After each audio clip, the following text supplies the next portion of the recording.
Makanya kalau membahas judul apa segala itu, kita itu dari sisi bandarnya kenal. Oh iya? Kenal. Bandarnya itu orang Indonesia atau orang luar negeri sih sebenarnya? Orang Indonesia. Serius? Semua dikuasai Indonesia. Judi online ini banyak pembodohan, banyak bohong. Tapi banyak tuh semuanya influencer pernah ngomong tuh. Diklik kan, apalagi kan aplikasi namanya. Bisa disetting semuanya. Semua bisa disetting. Tapi kok orang tetap main ya? Karena saking putus asanya orang cari duit. Tapi ketika di zaman pemerintahan Pak Prabowo ini, yang kena ini kan regulatornya. Ini belum pernah ada kejadian regulator itu kena, Bos. Berarti lebih serius lagi? Harusnya lebih serius. Entah harusnya lebih serius, atau pihak regulator tuh mainnya terlalu kotor. Kagak baginya nggak rata. Nah, ada sisi positif dari bisnis judi online. Ada sisi positifnya, oke. Bentar. Positifnya adalah, lu punya pinjol, nggak usah dibayar. Oh. Cukup dengan tanya Dr. Richard. Kenapa kalau misalnya orang ngomongin judol dengan pinjol, sarannya itu Roy Sakti gitu? Gue nggak tahu. Ekspertis lu apa sih? Jadi pelaku yang punya. Jadi gini. Pelindung. Gitu. Gue itu kan sebenarnya kan pengajar. Gue kan ngajarin orang bisnis, cari modal pakai kartu kredit dan lain-lainnya. Gue itu udah ngajar udah 14 tahun, bro. Oke. Nah, murid-murid gue itu dengan berbagai macam latar belakang. Banyak murid gue itu juga bandar juga. Banyak murid gue itu juga pelaku juga. Banyak murid gue itu juga korban juga, gitu loh. Jadi kan kita ini dari 14 tahun tuh jadi pelabuhan curhat. Makanya akhirnya kita jadi pusat informasi, ya.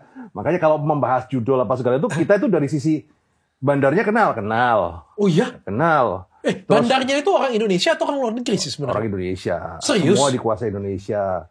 Nah, makanya kan kalau yang barusan ada yang ketangkap, itu karena ada yang impor Cina mau masuk di sini, penetrasi. Oh, di sini? Katanya di Kamboja. Enggak, jadi ini kan jadi gini, gue lihat ya, ini kan sekarang kan lagi gencar kayak Cina daratan yang buka, kayak di PIK itu kan banyak orang Cina daratan tuh buka itu bisnis, ya. Mereka itu kan orang Cina daratan tuh lihat Indonesia itu ini pasar yang gede nih, enak nih. Nah, akhirnya, ini pasarnya kan dia jualan macam-macam ya. Dia jualan skincare juga, dari Cina juga banyak kan. Skincare, produk, dan lain-lainnya kan. Yang legal, ilegal. Nah, yang ilegal ini kan ada aplikasi penipuan Ponzi ya. Kemudian ada juga judol.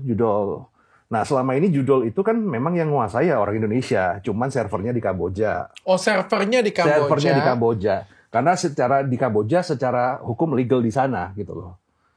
Jadi ketika dia mengoperasikan di sana kan dia legal. Masalah jualnya ke sini kan ya nggak bisa ini kan selama ini. Nah kemudian orang Cina-Cina ini mulai masuklah ke Indonesia untuk membuka cabang judol ini.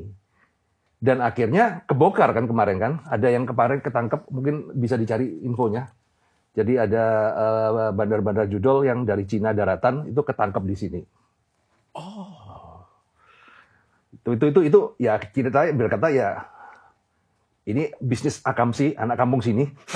Tiba-tiba ada orang luar masuk. Gue tuh penasaran ya. Kan setahu gue dari kecil kan memang judi itu dilarang ya kalau di Indonesia ya. Kenapa tiba-tiba dulu sih kalau gue kecil yang gue tahu cuma ada togel sih. Iya, togel. Terus togelnya hilang kan? Iya. Tetap ada. Oh, tetap ada ya? Gue aja nggak tahu. Masih ada ya? Masih ada sekarang. Dulu waktu gue kecil tuh ada mimpi apa? Kalau mimpinya ular, kepalanya apa? Kalau misalnya itu adalah kitab suci yang mempersatukan semua agama itu. Kitab tafsir mimpi itu kan. Jadi apapun agamanya, kitabnya satu, tafsir mimpi zaman dulu itu kan. Itu tapi masih ada? Masih ada. Tapi sudah kalah tren sudah ya? Iya kalah tren, karena kan kalau itu kan harus nunggu. Keluar togelnya kan jam 5, liburnya Selasa sama Jumat. Nah, lu tahu ya? Ya tahu lah, gue kan dulu juga pelaku juga, pemain juga kita ini kan. Nah, tapi kan dengan kalau adanya sekarang dengan online, itu kan semuanya artinya kan sekarang itu membuat orang daripada gue klik langsung ya, ini kan instant gratification-nya kan langsung dapat gitu loh. Jadi kan kalau kita dulu berjudi, kita tuh harus nunggu nih kalau zaman togel ya, kita harus nunggu nih jam 5 deg-degan. Ataupun kalau orang mau judi bola, itu kan harus nunggu pertandingan dulu kan. Satu. Nah, dengan adanya online ini kan menjadi bisa langsung gitu loh. Nggak usah nunggu, langsung. Tapi itu pemiliknya atau brokernya sih di Indonesia ini? Pemiliknya.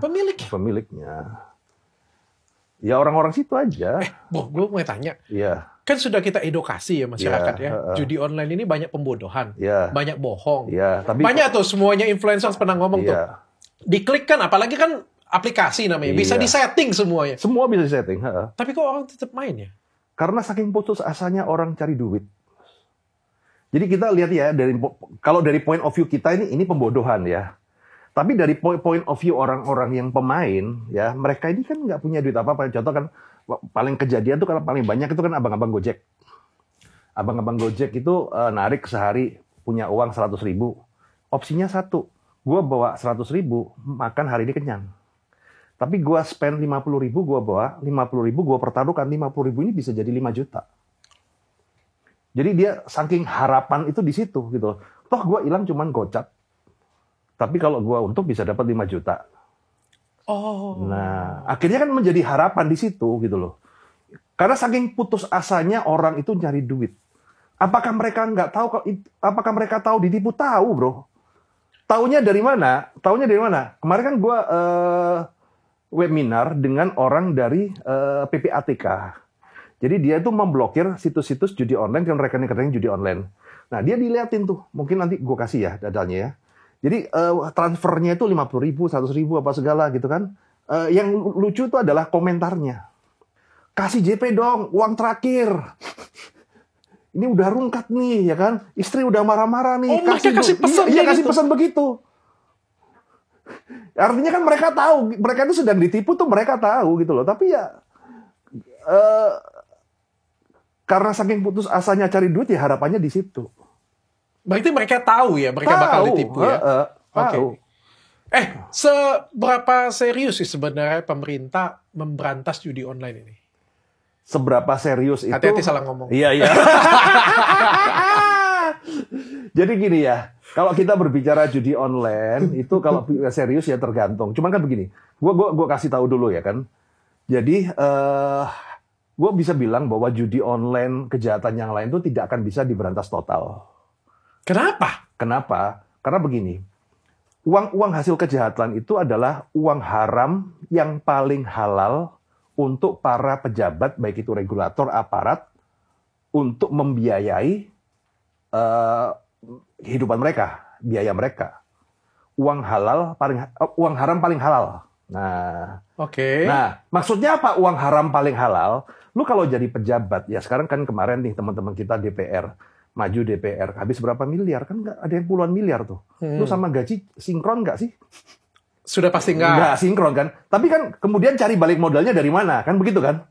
Cari balik modal dari mana? Ada satu dari korupsi. Berarti kan ngambil uang negara. Ah, negara Indonesia ini paling kejam kalau sama korupsi. Koruptor. Dia tuh, kalau lu ngotak-atik duit kas negara gua hajar lo sampai ke ujung langit itu gua cari itu kan. Nah, tuh. Kemudian dia mau ngambil dari mana? Dari masyarakat. Sekarang gampang viral dong. Ya kan? Tiba-tiba dia malakin apa segala kan viral. Nah, siapa yang bisa ditarik uangnya tapi nggak mungkin viral? Ya dari penjahat. Jadi kan kalau dipalakin bandar judi, bandar prostitusi apa segala dipalakin kan nggak mungkin viral dia. Paham ya? Paham ya? Nah, that's the point ya.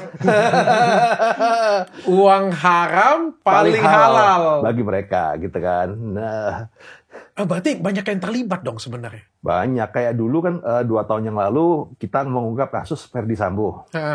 Kemudian setelah itu kan turun, kemudian kan naik lagi. Ya kan, ada lagi sekarang, ya kan. Nah, yang sekarang yang terbaru kan malah regulatornya yang kena. Ini yang menarik ya. Jadi di pemerintahan Pak Prabowo ini ada satu fenomena menarik yang saya nggak pernah lihat di pemerintahan Pak Jokowi. Di zaman pemerintahan Pak Jokowi itu yang ketangkep itu kan ya pelaku, bandar, regulator nggak pernah ketangkep, regulator. Ibarat kata kalau di dunia lu ya kan, orang BPOM-nya yang ketangkep kan nggak pernah ada kan, secara begitu kan. Walaupun mereka terjadi kan di Indonesia ini kadang-kadang kan terjadi pembiaran. Ini adalah sebuah kriminal yang kita nggak bisa ngapa-ngapain gitu loh. ibarat kata kalau gue pakai konteks lu kan, ada orang, misal ya ini ya teman-teman ya, contoh ya, ada BPOM ya kan, kemudian ada yang skincare yang abal-abal apa segala, tapi udah setoran. Kadang-kadang kan pura-pura nggak tahu itu kan nggak bisa dilaporin. Oke. Bro. Nah, tapi ketika di zaman pemerintahan Pak Prabowo ini, yang kena ini kan regulatornya. Ini belum pernah ada kejadian regulator itu kena, bos. Karena terjadi berarti lebih serius lagi. Harusnya lebih serius. Entah harusnya lebih serius, atau pihak regulator tuh mainnya terlalu kotor. Ya, terlalu kotor, kagak baginya nggak rata. Nah, bahaya.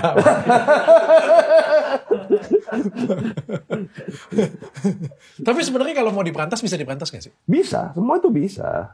Apa sulitnya coba? Hah? Kalau tidak ada keterlibatan aparat ya. Iya, kalau nggak ada keterlibatan aparat kan, istilah kan sepele begini ya. Kalau kita ngomong berantas 100% nggak bisa, tapi kan bisa ditekan. Masa sih nggak bisa 100%? Nggak bisa lah. Dari zaman dulu ya, nenek moyang sampai sekarang kan tetap ada, bos. Perjudian, narkoba, prostitusi itu kan tetap ada. Oke, tapi kan judi online ini gampang.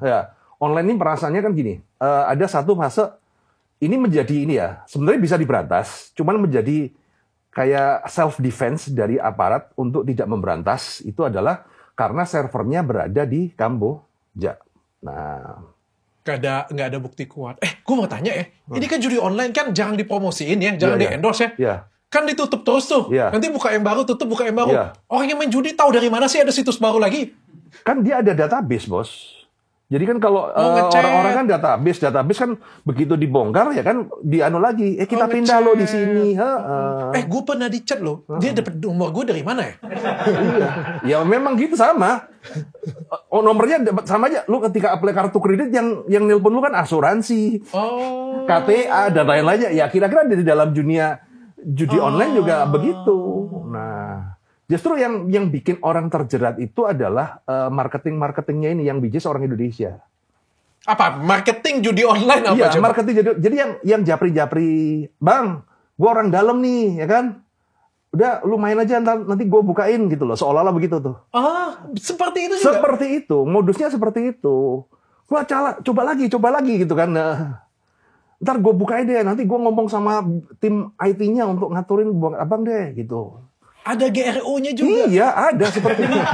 Loh, itu yang bikin orang tuh sampai habis, tapi nggak sadar. That's the point.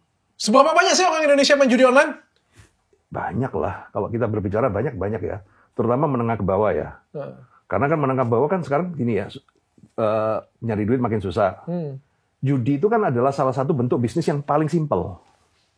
Menaruh duit semoga menang.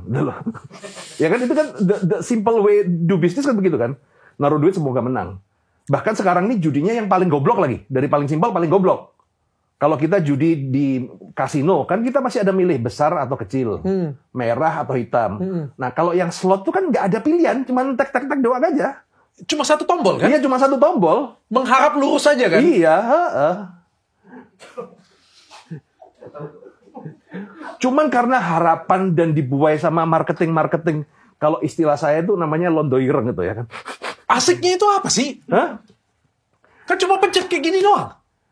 Tapi lu ketika nggak punya duit, tiba-tiba lu dapat 5 juta. Ya, setiap orang itu kan punya berbeda ya. Kalau Dr. Richard dapat 5 juta mah uang pipis doang itu. Tapi bagi mereka yang nggak pernah pegang duit 5 juta, tiba-tiba pegang duit 5 juta, jebret. Orang itu jadi gini, orang itu akan ingat dengan yang pertama. Ini secara psikologis ya.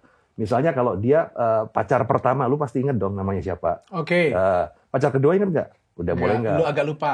3, 4 udah lupa kan? Nah, orang selalu mengingat yang pertama. Kenapa orang kecanduan judi? Karena pertama kali menang. Oh memang diatur kayak Iya. Ketika pertama kali menang, kemudian kedua, ketiga rungkat, dia tetap ingat yang pertama ini. Berarti kalau gue ikut, gue main, menang, habis itu gue berhenti, bisa? Ya bisa aja. Kan kemenangan seorang pejudi adalah ketika dia berhenti loh. Kita install aplikasi. Nggak, cuman begini ya. Kadang-kadang orang itu ego, ingin mengalahkan bandar. Oh, gue bisa nih kayak gini. Kan kayak gini berhenti. Gue goblok kan? Teorinya seperti itu. Kenyataannya sih enggak. Kenapa? Karena ketika kita bermain, logika kita itu udah hilang. Dan ketika emosi kita meningkat, IQ kita itu akan turun, bos. Oke. Dan mereka itu kan selalu mengolah dengan emosi-emosi ini.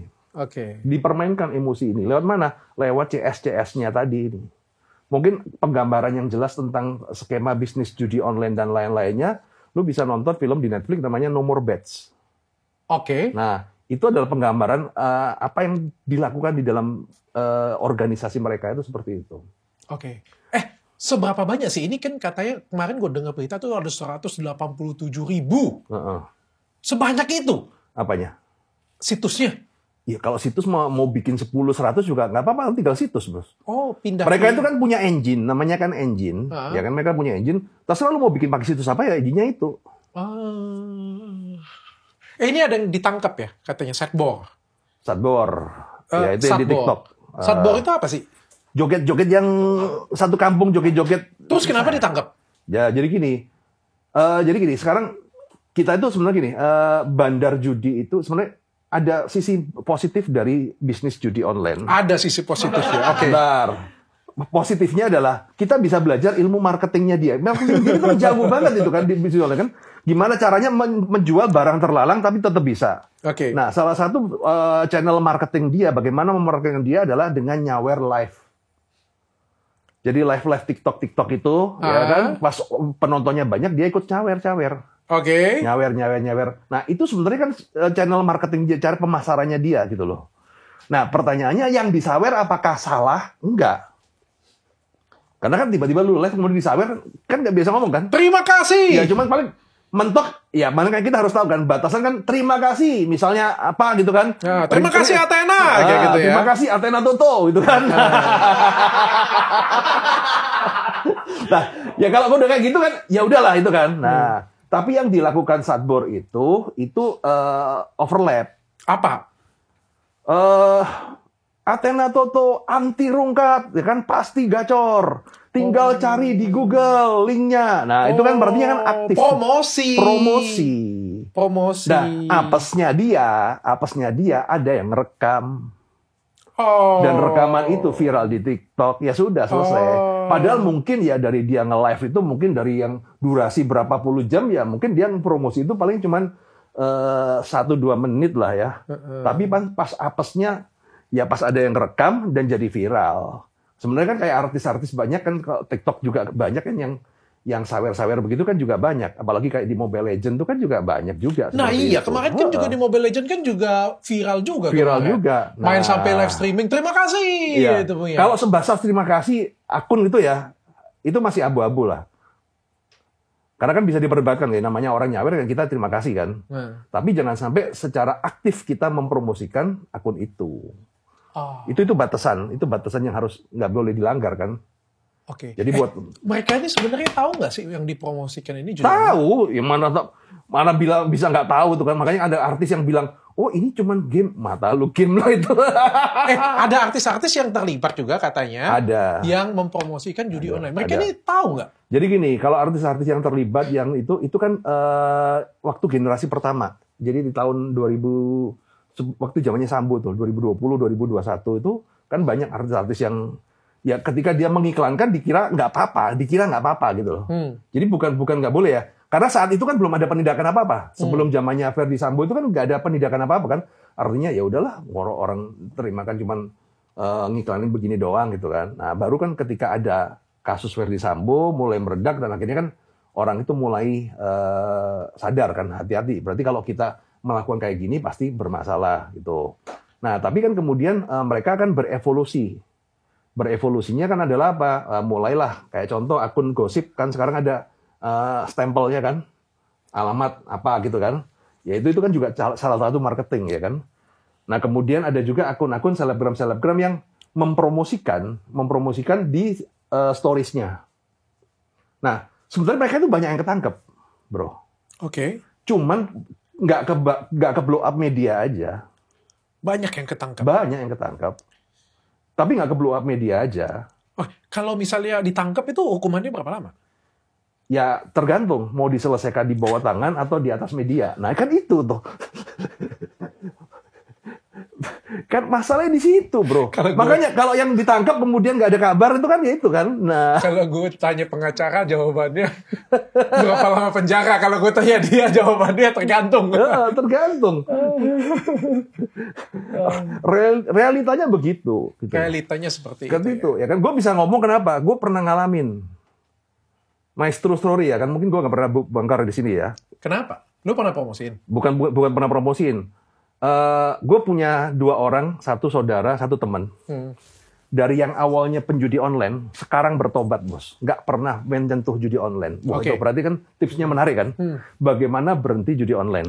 Nah, jadi caranya bagaimana dia berhenti judi online? Ya, jadi punya judi online. Apa? Punya judi online ya? Enggak, bukan begitu. Jadi dia tuh main judi online, nggak tahu tuh nomornya dia itu kan di bandar itu kan punya database nomor customer-customernya. Nggak tahu bandarnya ketangkep dan kemudian tukar kepala. Tiba-tiba itu di rumah sepupu gua itu kan lagi nyantai-nyantai duduk, tiba-tiba digerebek polisi, aparat. Nah, ini kita cerita di Konoha ya, bukan di Indonesia ya. Ya, digerebek aparat, masukin di sel tikus. Apa nggak lu keringet dingin lu? Padahal lu naruh, dia itu cuma iseng main cuma 50.000. Kemudian digerebek sel tikus. Ya, singkat cerita banyak itu, yang ada banyak ya kayak orang rahasia STNK itu kan banyak. Nah akhirnya kan ya pasti kan tante gua kan ya nangis-nangis dong, gimana ini gini. Ya singkat cerita ya bisa diselesaikan di bawah tangan. Bisa? Iya. Kena 30 juta. Gua tahu kenapa, yang nalangin gua soalnya itu. Terus ada temen gua juga begitu tuh. Kena 70 juta. Habis kena 70 juta, ya ngeheknya apa? Dikasih duit 300.000. Nih bang, gue kasih 300.000, buat apa? Ongkos pulang. Mati gak lo? Oh, tergantung ya jadi. Iya. Tapi semenjak itu dia stop judi online. Oh, harus ketangkap dulu. Kalau main doang itu ketangkap juga? Ketangkap. Oh, main doang juga? Main itu ketangkap. Nah, Anda penjara penuh dong? Ya kan, makanya kan yang di penjara itu kan yang nggak mau bayar.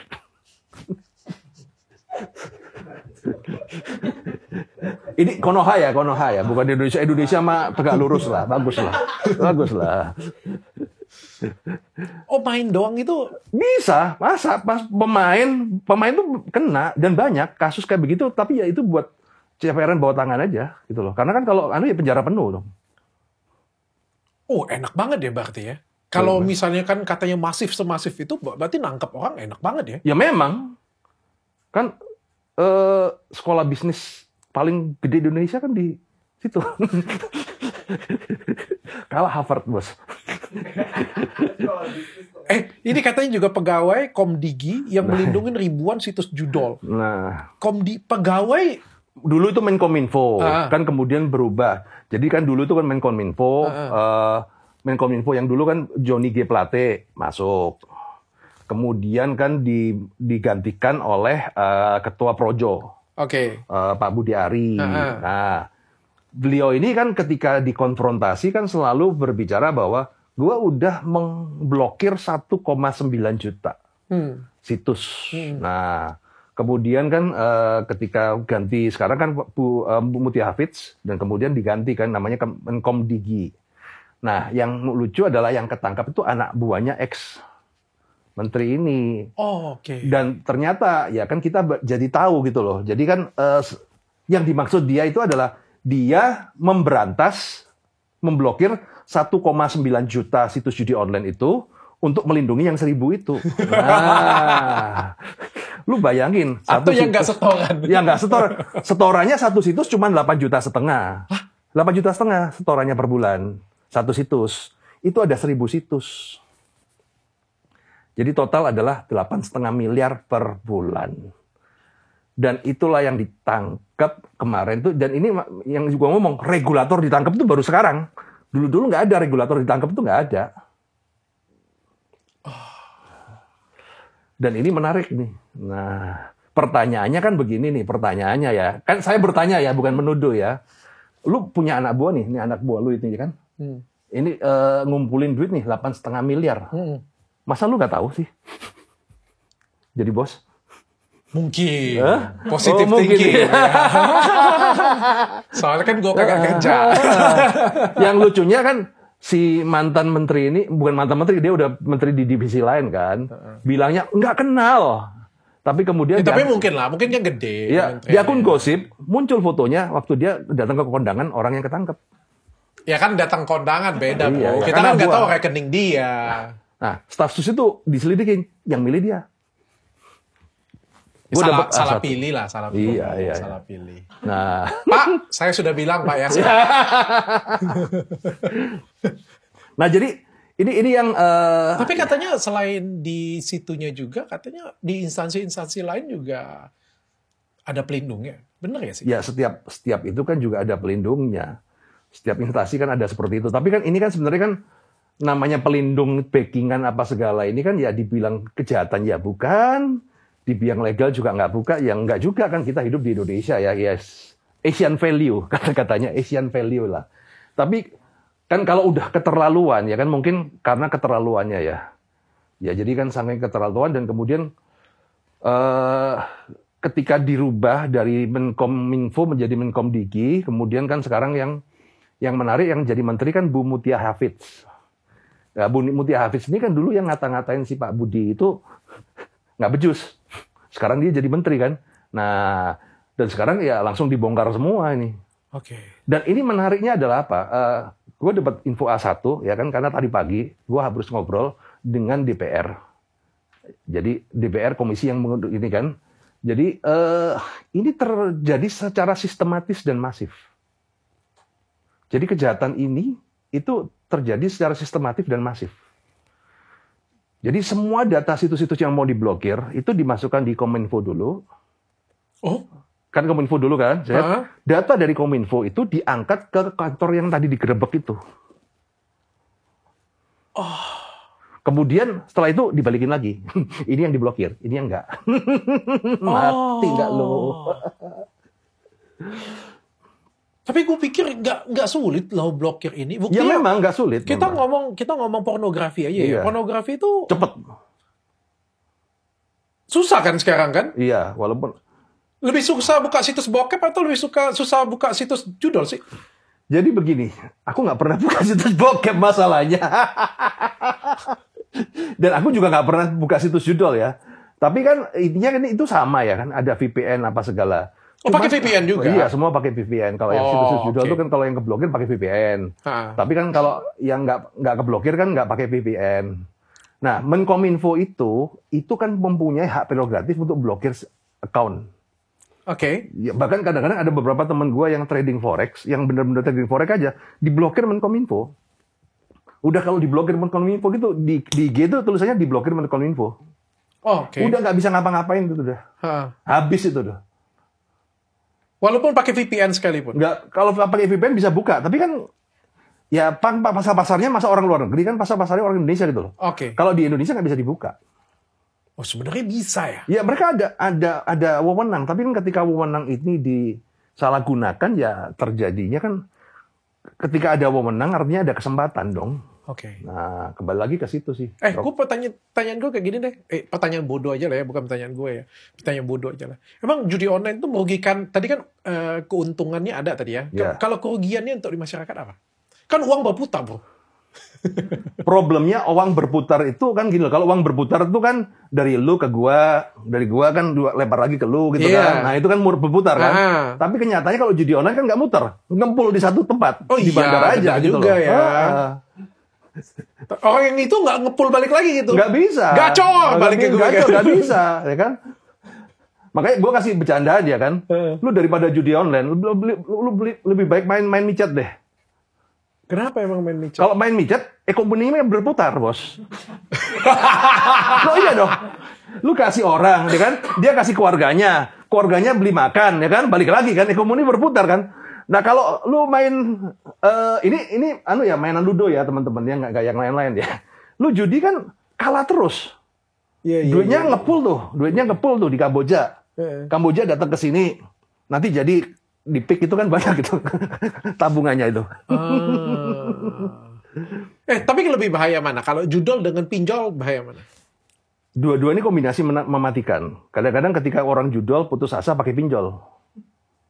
Jadi ini kombinasi deadly combo ini. Karena kan kadang-kadang udah nggak punya duit nih, ngapain? Tawarin duit tuh.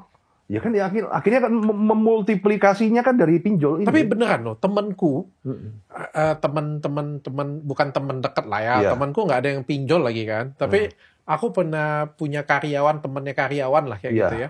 Gila, pinjolnya bisa sampai 10 loh. Aktifin pinjol ini, terus juga apa itu namanya? Pay letter ini, pay letter ini, Traveloka juga punya pay letter kayak gitu punya. 10 nggak ada apa-apanya, ada yang 100. Ada yang 100. Jadi kayak gali lubang tutup lubang, tutup lubang. Nah, kalau jebakan yang seperti itu, kenapa terjadi seperti itu? Karena kita itu kan nggak pernah diajarin cara berhutang yang baik dan benar tuh sama orang tua kita tuh. Nggak ada tuh pelajaran di sekolah cara berhutang yang benar, nggak ada kan.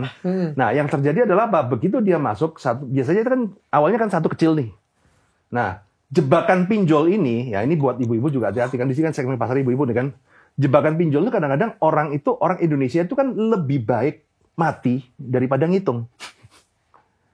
Contoh aja ya, kalau Anda anak-anak nih suruh beli motor, yang dihitung bunganya atau angsurannya, pasti bilang angsurannya kan, dia nggak ngitung bunga, bos. Oke. Misalnya contoh motor, motor A gitu kan, angsuran 500.000. Nah, yang dihitung ada 500.000, dia mampu nggak gitu kan? Walaupun 500.000 yang asli motornya 20 juta jadi 40 juta itu. Tapi dia nggak ngitung itunya, dia ngitung adalah angsurannya. Mampu nggak dia angsurannya? 500.000. Nah, jebakan pinjol itu adalah apa? Ketika dia promo, ya kan, untuk pinjaman 5 juta, kamu cuman bayar 500.000 gitu. Misal ya. Nah, bayangannya dia kan bayar 500.000, gaji gua mungkin 5 juta ataupun 3 juta deh ya kan. Kita ngomong 3 juta 500.000, cukup lah. Nah, tapi yang terjadi adalah apa? Begitu masuk 500.000 itu harus dibayar 2 minggu sekali. Artinya kan sebulan dia harus bayar 1 juta. Sedang dia membudgetkan 500.000. Panik dong. Nah, ketika panik, pinjam lagi, ya kan? Ini akhirnya reaksi berantai itu chain reaction di situ. Yang akhirnya sampai banyak itu. Dan inilah yang akhirnya mengakibatkan banyak karyawan yang awalnya baik jadi jahat. Yang jujur jadi maling. Nah, itu seperti itu. Tapi kalau pinjol sendiri itu legal di Indonesia? Legal, ada yang legal. Ada yang legal, ada yang ilegal. Padahal dampaknya jelek. Tapi ada dampak baik juga ya. Ya kalau legal sudah nggak bisa ngomong ya kan. Nah, legal. Tapi gini loh. Pinjol tuh sebenarnya kalau ditanya ke gue ya. Apakah gue itu nggak setuju pinjol? Pinjol tuh harus ada. Karena kalau pinjol nggak ada, lu bayangin nggak? Gimana lu, saudara lu pasti ngutangnya ke tempat lu semua kan? Saudara, karyawan, ya kan? Pinjol tuh kalau nggak dibalikin ada hukumnya nggak sih? Nggak ada. Sama kayak kartu kredit? Iya, sama. Resiko cuma 2. Satu blacklist, BI checking. Yang which is BI checking itu, atau sekarang namanya SLIC ya, sistem yang tapi ini ada BI checking juga? Betul? Ada. BI checking ada. Kalau yang ilegal nggak ada. Sama diteror, dah itu aja. Jadi sebenarnya kalau solusi masalah pinjol itu sebenarnya cuma satu. Bagaimana menghadapi pinjol? Solusinya itu adalah rai gedek kalau kata orang Jawa. Alias muka tembok. Tapi bisa nggak bayar kayak gitu ya? Nggak bayar nggak apa-apa. Gue cerita ya, gue itu tahun lalu itu ada rencana mau maju dari wali kota. Program gue adalah apa? Program gue adalah kalau gue jadi wali kota, ya kan, di kota Malang, bebas pinjol. Apa itu maksudnya bebas pinjol? Lu punya pinjol, nggak usah dibayar. Orang kalau susah yang naik jadi nanti bupati ya? Gue kasih call center ya kan.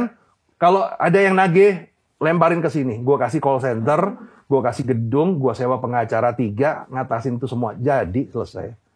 Ya tapi kan nggak bisa minjem lagi. Ya kan nggak apa-apa. Artinya kan dia kembali ke jalan yang benar dong. Oh iya, ada. Jalan bebas utang toh, ada, betul kan? Iya. Jadi buat kawan-kawan ibu-ibu juga kadang-kadang orang itu lucu loh.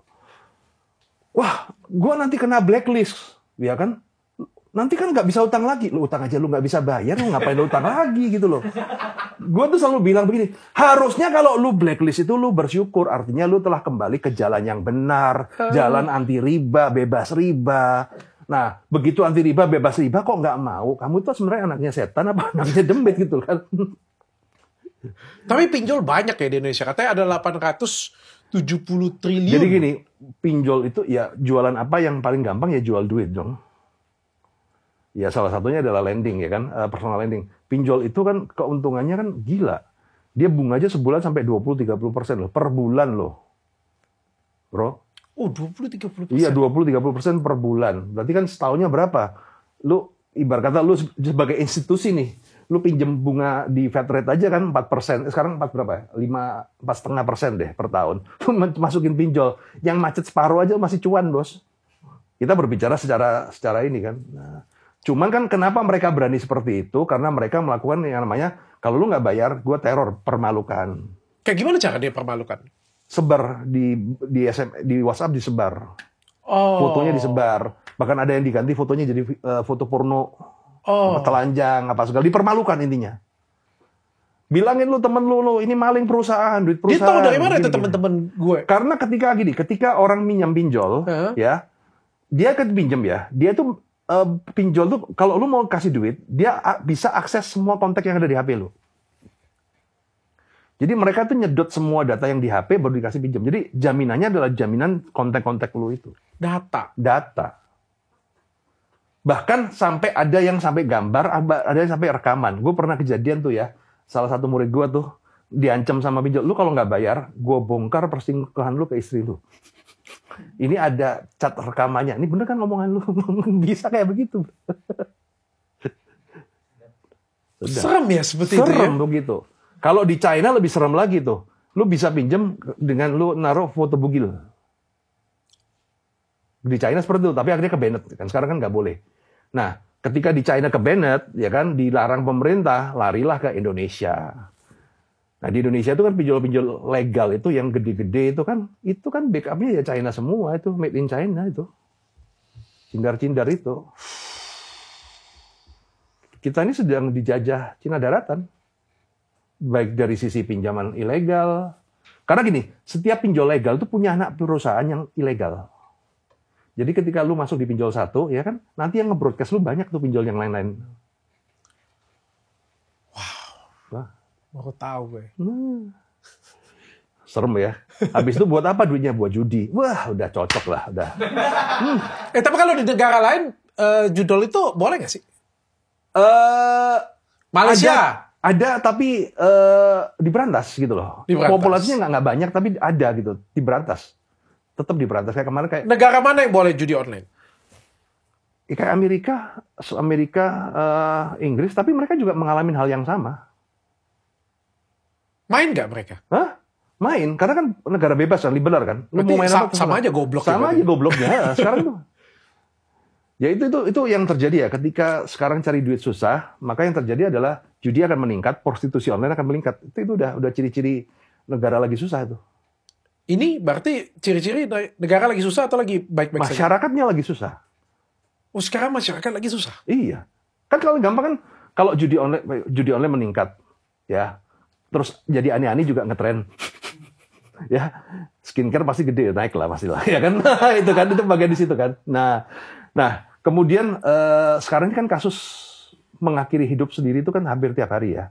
Kalau dulu kan ada satu kita blow up, sekarang tiap hari ada. Cuman nggak bisa ke blow up karena kan memang di sosial media kayak contoh di Instagram, di TikTok kan hal-hal seperti itu kan sangat dibatasin. Padahal kejadian realita almost every day. Ada yang kayak begitu tuh. Tapi ada efek nggak masyarakat lagi susah ini karena judi online-nya marak banget? Iya, pasti. Jadi kalau misalnya judi online-nya diberantas, masyarakat jadi lebih sejahtera. Pasti. Itu pasti. Pasti. Karena akarnya di situ. Yang membuat ekonomi tidak bisa berputar tuh di situ, bro. Yang tadi gue bahas ya kan. Berarti daripada kita pilih gubernur atau pilih presiden, lebih bagus kita berantas judi online ya? Ya problemnya, karena seperti itu, uang itu kan ngepul di bandar-bandar judi online nih.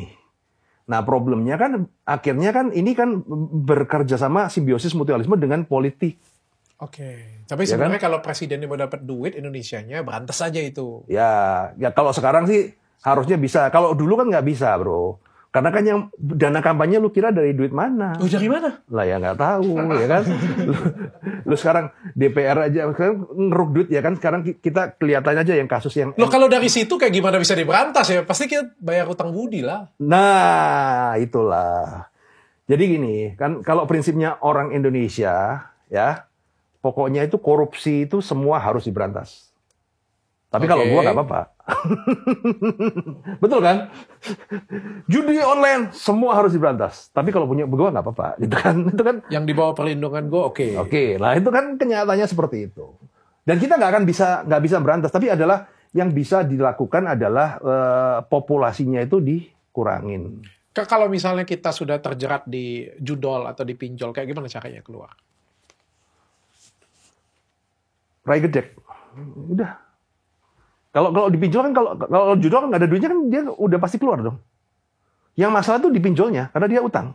Oh, masalahnya di pinjol bukan di judol. Iya, kalau judol kan habis duit kan nggak bisa, ya sudah selesai gitu loh. Oke. Kecuali judolnya bisa ngutangin lo ya, itu jadi masalah kan. Tak lagi ada judol juga yang bisa pay letter. Pay letter, nah itu judol pay letter nah.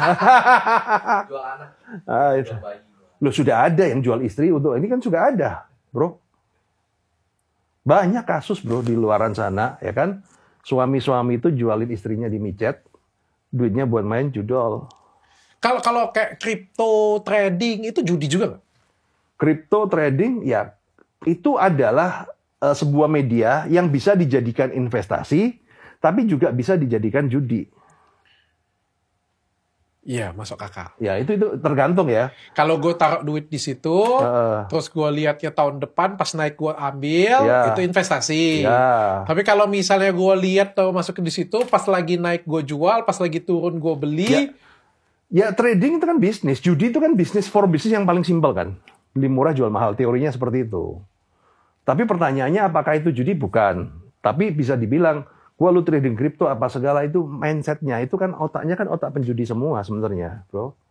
Gua beli ini nanti mau menaik kayak contoh kan kripto kan orang beli meme coin. Kenapa? Wah nanti ini PP bisa naik 10.000% ya kan sebenarnya aja sama aja lu masang togel bisa tebus 4 angka. Betul juga ya. Tapi kalau kayak gitu investasi saham juga dong. Ya sama memang semua itu kan mirip gitu loh. Tinggal bagaimana lu namanya money management. Oke. Kalau lu naruh 1 miliar lu hanya berharap 10 juta, yaitu investasi. Tapi kalau lu naruh 10 juta berharap 1 miliar, itu adalah judi. Kan begitu dong. Saran yang baiknya kalau misalnya kita mau pinjol nih, pendapatan berapa sih kalau yang terbaik untuk pinjol? Nah, gini deh, pinjol tuh nggak ada yang baik. Karena apa? Bedanya pinjol dengan pinjaman kredit bank, kalau kita kredit ke bank itu pasti meminta data penghasilan kita. Oke. Dan disesuaikan maksimal 30% dari penghasilan kita. Nah. Tapi kalau dipinjol tuh kan nggak pakai data penghasilan. Oke. Lu KTP aja jadi, anak-anak aja jadi gitu loh. Cepet dong berarti kan? Cepet, duit cepet. Nah tapi kan ini yang akhirnya menjerat. Oke, karena dipermudah. Nah karena dipermudah. Dan tidak ada pengecekan batas kemampuan. Iya, kayak contoh begini ya, dok. Lu nyetir. Lu pasti harus punya SIM dulu kan, surat izin mengemudi. Kenapa? Karena kan kita harus tahu bahwa orang yang mengendarain kendaraan itu kan harus mempunyai spek tertentu, keahlian tertentu. Tapi ada nggak sih surat izin ngutang? Nggak ada. Harusnya ngutang itu harus ada surat izin dulu, harus license dulu kan. Artinya lu bisa ngelola duit baru lu boleh ngutang. Kan logiknya kan seperti itu. Karena kendarain mobil sama ngutang itu kan ya sama. Mobil apa gitu ya? Mobil besar, mobil besar kecil. speknya beda lagi, apa segala. Lu pinjol berapa dulu nih? 3 juta, 5 juta, 10 juta, 15 Nah, akhirnya yang terjadi adalah apa? Yang terjadi adalah gali lubang tutup lubang. Itu adalah ilmunya orang Indonesia. Karena nggak bisa bayar, nggak punya pengetahuan bagaimana cara menghadapin, akhirnya gali lubang tutup lubang. Bagaimana cara menghadapi? Coba lo ajarin deh, ajarin, kuliahin. Gua ajarin, tapi ini preventif ya. Ya, gue butuh duit sekarang. Ini gini, ini baru bisa dilakukan kalau pas pertama kali kena. Nah, problemnya orang Indonesia itu mentok dulu. Sudah banyak baru tanya gitu loh. Susah ya. Sekarang kayak gini, gue punya gaji 3 juta. Sekarang gue butuh duit, lagi nggak ada duit nih. Gue butuh duit nih. Berapa sih yang harusnya gue boleh pinjol untuk kesejahteraan gue? Kalau dari gaji 3 juta kan 30% dari penghasilannya. Teorinya kan 30% dari penghasilan. 900.000. Ya, 900.000 teorinya seperti itu. Cuman kan kadang-kadang ya out of teori, ibarat kata lu dapat pinjol yang 5 juta. Kan lu kan out of, ini kan nggak mampu bayar nih. Ya, pinjol 5 juta, kemudian gaji harus bayar 1 juta per bulan. Gaji lu 3 juta, lu nggak mau bayar. Sebenarnya dari titik situ, ya kalau dari titik situ, itu kita bisa menyelesaikan ini menjadi dari masalah kecil menjadi nggak masalah.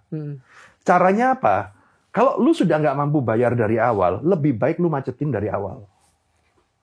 Biar nggak ngabisin duit. Yes. Karena gini, gua selalu bilang ya buat teman-teman ini, buat ini saluran ya kan. Tutorial. Utang itu lebih baik berbunga daripada beranak. Ya. Jadi kalau lu punya utang 5 juta, lu nggak mampu bayar, lu kan takut kan, wah ini bunganya besar, biarin bunganya, kalau perlu kita bikin kebun bunga nggak apa-apa gitu loh. Kenapa? Karena bunga yang besar, ya misalnya lu 5 juta nih, gaji lu 3 juta, lu ngejar paling 3 bulan lah, 3 bulan bersakit-sakit dahulu, ya diteror-teror dulu, bunganya besar, nanti kalau sudah lu kumpul uang 5 juta, lu telepon ke pinjolnya pas segala, gua mau lunasin dengan syarat, pokoknya saja. Denda tolong dihapus, bunga tolong dihapus. 100% pasti dikasih. Oh iya? Iya, 100% pasti dikasih. Tapi kalau lu memutuskan kalau nggak mampu bayar, lu nyari utang yang lain. Kan ini beranak nih. Artinya kan yang beranak kan utang pokoknya. Makin lama akan makin besar toh. Ternyata bisa ditrikin kayak gitu iya. Ya. Nah cuman kadang-kadang orang itu kan datang ke gua itu udah posisi babak belur. Sudah 10 pinjolnya. Semua itu kan harusnya kan pencegahan. Ya sama aja kan, orang datang ke sini udah babak belur hitam semua karena hidrokinon itu kan. Terakhir Bu, saran lo untuk yang masih terjebak. Ya lanjutin aja sampai lu habis. Gitu aja. Karena gini loh, kalau nggak bisa dibina itu ya kita biarin binasa lah ya, cepet mati. Karena udah pusing mau ngomong teorinya kayak apa udah gak ada bro. Ya udah lanjutin. Kecuali sudah mentok ya. Nah, lu mentok dah.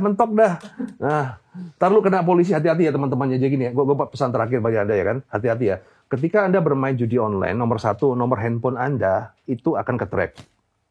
Ya, ini sewaktu-waktu lu bisa diangkut tuh sama polisi. Itu lo bisa diangkut sama polisi itu. Entah lu nomor lu ditukar kepala sama bandar apa segala. Nomor kedua, rekening lu ke-track. Ya. Nah, begitu ini kena PPATK, rekening lu akan keblokir. Dan bukan rekening itu, rekening atas nama lu semua. Udah banyak kejadian orang seperti itu. Tiba-tiba rekeningnya nggak bisa diapa-apain. Duit gajinya masuk di situ nggak bisa masuk, nggak bisa keluar. Kenapa? Karena ke-track main judi online. Jadi hati-hati.